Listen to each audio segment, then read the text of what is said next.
Patunay na hindi hadlang ang layo at pagod ng mahabang biyahe. Marating lamang at maisakatuparan ang matagal na at nagpapatuloy na advokasya ng ating PAO Chief Persida Acosta, ang PAO Legal and Medical Outreach and Visitation Program for Indigenous Peoples and Cultural Minorities.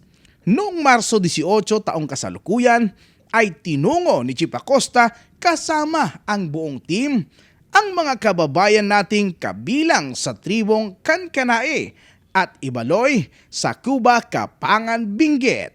Nandito kami para iparamdam ang pagmamahal ng pamahalaan, pagmamahal ng PAO sa inyo. Lagi ko po kayo iniisip, sabi ko paano nasa malalayo, hindi ko napupuntahan. Bago ako magwakas ang aking pamumuno sa PAO, gusto ko mapuntahan lahat ang mga indigenous peoples natin. Lahat. Walang maiiwan, walang pababayaan. Dahil kayo po ang mga tribo, lipi na talagang mga tunay na dugong kayumanggi, mga Pilipino na nagmamahal sa inang bayan.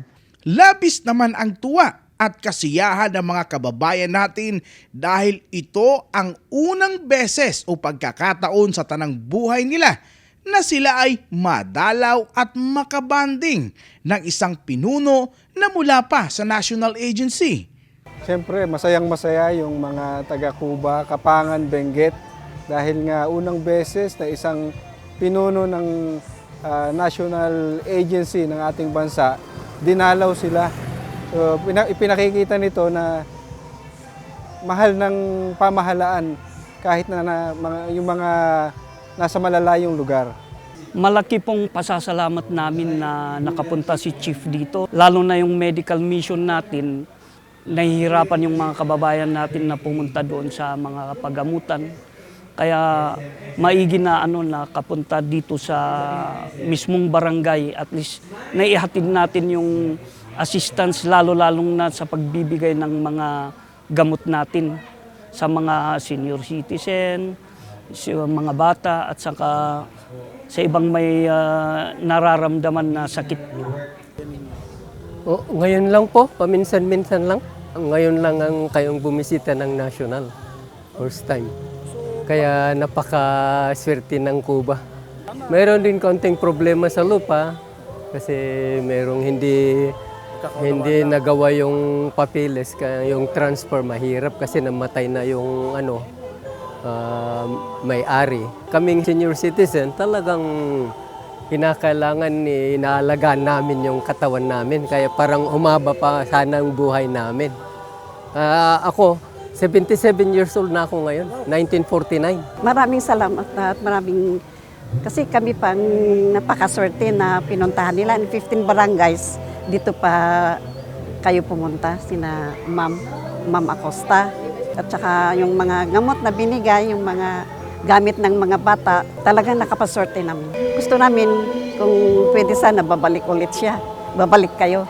Kasi talagang masayang-masaya kami sa pagpunta nyo dito, lalo kay Ma'am Acosta po. Maging ang lokal na pamahalaan ay napahanga sa dedikasyon ng advokasya ng ating Chief Public Attorney. Thank you po. Salamat po sa pagpunta ninyo dito at may ganitong programa kayo. At siyempre sa amin, kailangan namin ito. Kasi bihirang programang ganito. Ngayon lang kami nakatikim ng ganito. Meron po tayong dalang mga doktor mula sa PAO.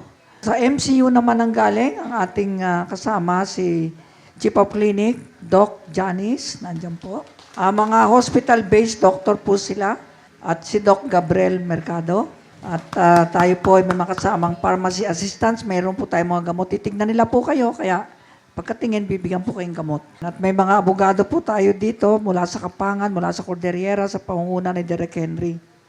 Kaya naman hindi mapigilan ang pagbuhos ng pasasalamat mula sa mga LGU official na nakibahagi ng programa at lalo na sa mga kababayan nating IPs. Maraming salamat sa Public Attorney's Office dahil kahit na nanggaling po kayo sa Metro Manila, ay pinasalan niyo po itong bayan namin ng Cuba, Kapangan, Benguet. At alam naman po natin lahat na ang Public Attorney's Office ay tunay po at matapat ang pagbibigay po ng serbisyo. So marami po tayong kababayan na nakinabang po ngayon para po sa tulong legal at medical At nagpapasalamat po kami sa Public Attorney's Office. Napakaswerte po ang mga taga dito kasi may legal advices, medical. Minsanan lang yan na dumarating dito, mga gamot. Message ko kay Chief Ma'am Acosta, sana takbo siya ng senator para makatulong. Yung ibang senator dyan na iba-ibang salamat at nagbigay sila ng free legal advices. Chief, maraming salamat po sa pagpunta dito sa Barangay Cuba, Setio Nalbangan po at sana'y babalik po kayo ulit. Salamat po. Ang directive ni Chief sa amin ay bigyan ng pansin at asikasuhin yung mga kababayan natin na sa IPs. Kaya kung ano yung mga pangailangan legal nila, ibigay natin sa kanila at serbisyohan natin ang abot ng ating makakaya dahil importante rin sila na bahagi ng ating bansa. Mabuhay po kayo. Mabuhay ang Kapangan, Pakawan, Nalbengan, Cuba. Maraming salamat, Mayor, sa ating gobernador, sa ating barangay, sa ating judge na dating PAW kay Direk Henry, sa ating mga PAW lawyers, sa inyong lahat. Naway patnubayan tayo ng Ama sa Langit sa dako paroon. Magsama-sama po tayo na laging manalangin, magkaisa para sa katapatan at kaunlaran. Salamat po. Para sa #PalaNews, ako si Gerald Ranyes, Persida Acosta, tagapagtanggol ng masa, katarungan, laban sa kahirapan.